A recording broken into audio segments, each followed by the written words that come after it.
Clinton clearly wanted to bring this into the debate, and so much so that she sort of, almost shoved it in at the end of the debate. And good for her, because it ended up being, I think, Trump's con moment, if you will.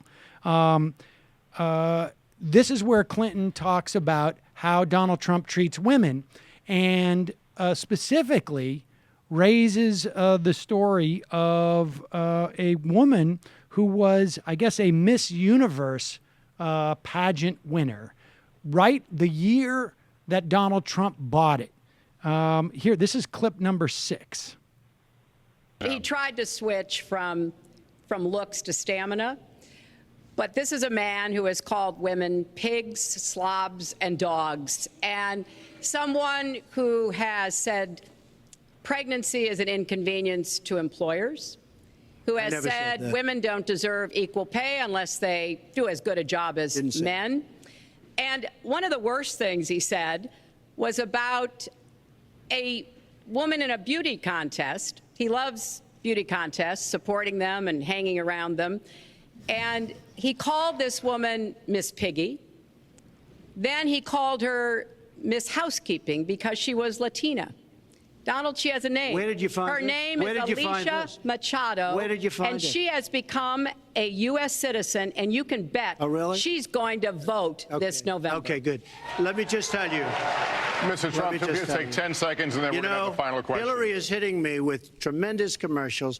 Some of it said in entertainment. Some of it said somebody who's been very vicious to me, Rosie O'Donnell. I said very tough things to her, and I think everybody would agree that she deserves it, and nobody feels sorry for her. Now, there he is.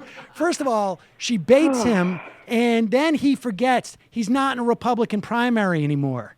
And people don't want that out of their president. I mean, he forgot where he was. He was so rattled, I think, by Clinton's ability to actually name that woman. And so clear that this was not a story, because I think he gets his information so secondhand that he always thinks there's some fallibility to the information. But she made it very clear, we know who she is. We've found her. We've talked to her. And in fact, there is an ad out that is devastating from her, devastating in Spanish, that I think is going to be very problematic for him. But that moment, I thought, was really another one where he slipped mightily. Oh, absolutely. He was clearly rattled by that. I mean, he was, where did you hear that? Where did you get that? Where did you get that? Where did you, what? Why would you say that in the middle of this debate in front of 100 million people? He was absolutely upset by it, and I thought she chose her moment pretty well. It wasn't easy, but Lester Holt did bring up the idea that he had said she didn't look presidential and didn't have the strength and the stamina to be president, which is essentially both a sexist and an ageist argument, which, coming from the man who's older than her is a little bit much, but nonetheless, that's what it is. And so she saw that she had her moment to bring that up. And it is very powerful. I mean, from the perspective of a woman, I have to say that these crude remarks that he makes about women commonly, including, by the way, Rosie O'Donnell, who is a human being, and not everyone agrees that it's okay to say those things about her. And the idea that he would bring her up, middle America knows Rosie O'Donnell too. It's not like, he's the big reality TV star. She's a star too. Yep. And people know who she is, and there are plenty of women out there who are just kind of, believe me, this is a very familiar kind of thing to a lot of us. To hear this kind of stuff, it brings him to a level of just, he's a brute. And, I think maybe there are people out there who think that's a cool thing, but I think there are many women who are just, find him to be grotesque in this way. And that ad, by the way, anybody who's listening here, if you haven't seen it, you need to go see it. She released, I think it's probably on Hillary Clinton. We're going to play it later. We're going to play it later in the. We're going to play it later in the thing. But it's amazing, and the campaign. See, this is the difference between a professional campaign and this fly by night thrown together thing that Trump has.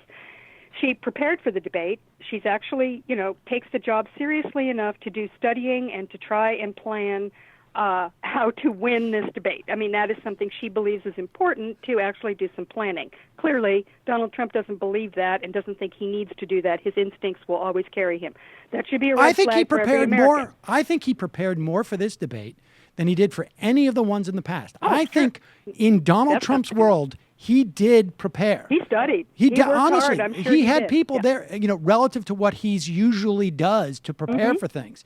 And what was fascinating to me was that I knew that Clinton had won the debate when it was Kylie, one of both Kayleigh McEnany and Kellyanne Conway. I heard this both from them within like 15 minutes on different TV shows, that Clinton, they were mocking Clinton for preparing so much. And it was just sort of like, if that's what you're going to, if you're saying like, but she prepared, of course she won, then I think you've got a big problem. So Trump gets so rattled by this.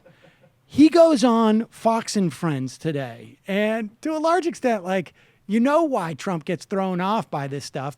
The same reason why anybody listening to this program could call into a right-wing talk show and debate with a right-wing talker and win, because you're just not used to having anybody actually question them.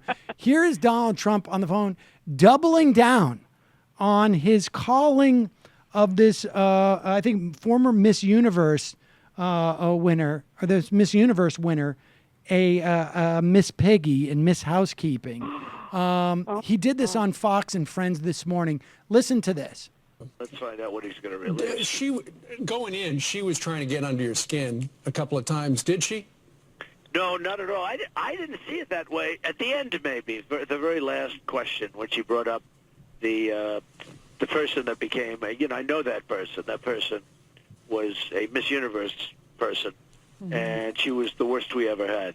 The worst, the absolute worst. She was impossible. And she was a Miss Universe contestant and ultimately a winner who they had a tremendously difficult time with as Miss Universe. Did not know that story. Well, I didn't know either. She was the winner, and she gained a massive amount of weight, and it was a real problem. We had a real problem. Not only that, her attitude, and we had a real problem with her. So Hillary went back into the years, and she found this girl. This was many years ago, and found the girl and talked about her like she was Mother Teresa. And it wasn't quite that way, but that's okay. Hillary has to do what she has to do. Talked about her like she was Mother Teresa, who was very skinny. Mother Teresa was very thin, and this one not so. Not so thin. Well, I mean, first of all, that's just reprehensible. I mean, it makes me sick to listen to him talk about that. I hope that clip gets out there, because him, doubling down, not only saying that she was fat, which, plenty of American women and American men, like Donald Trump, for instance, struggle with their weight. And the idea of a president actually saying that kind of thing about women, and then going on to talk about her like, she was difficult, she was a problem. Miss Housekeeping, because she's Latino.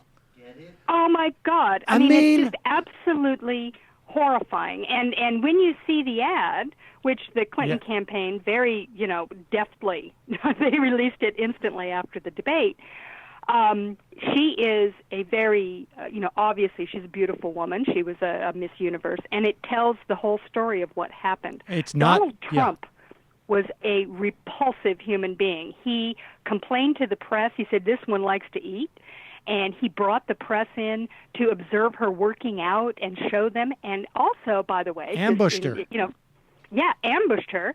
And, by the way, reinforcing what we were talking about earlier, she goes on to say, I made him a lot of money by all those appearances and doing all this stuff, and she never saw a penny of it. I mean, they basically, apparently, on Donald Trump's Miss Universe, you pretty much are, slave labor during the year that you're you get 10% for the commercials you're in. You get 10%. I mean, what? Are you kidding me? And they didn't even pay her that. Yeah, I mean, this is, again, with the exploitation and the way that he is, is with women, and him now going on Fox and Friends and saying that, she was a problem, and she was, basically he was saying, she wasn't a good little girl. That's how women will hear that, and certainly I would imagine many Latinas would hear what he's saying about her as well. That to need to be seen and not heard, kind of thing. Miss Housekeeping was a little uppity, apparently, trying to stand up for her rights as a human being, and he didn't like that. It was an absolutely devastating moment. I felt like it was an incredible put-away shot. He was very rattled by it. Clearly, kind of, where did this come from? He seems wounded.